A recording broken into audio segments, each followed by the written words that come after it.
Hello from Tajmotormedics. I've got a Hyundai Ioniq Hybrid here. Just going to show you how to reset the service light on this. Basically, I'll show you exactly what I mean.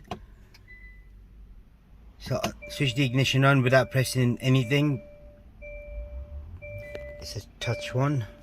Now that's what I mean. So we're going to get rid of this light and reset it for you. The way to do it is through this button right here. So you've got to use this button and that button right there. So if I press the top one first, I press it again till I get to settings, and then I scroll down with this.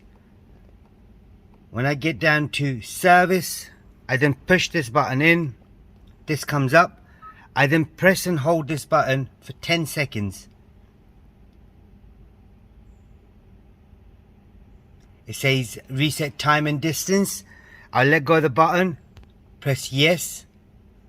Now you can see the next service is due in 10,000 miles, 365 days. That's all it is. You just go back, switch the ignition off, start the car up. That's all running now. Now if we go down to service, you can see it's 10,000 miles. Okay, if there's anything else you need to know, comment us below. We'll try helping you as much as we can. And don't forget to subscribe, like, share where possible.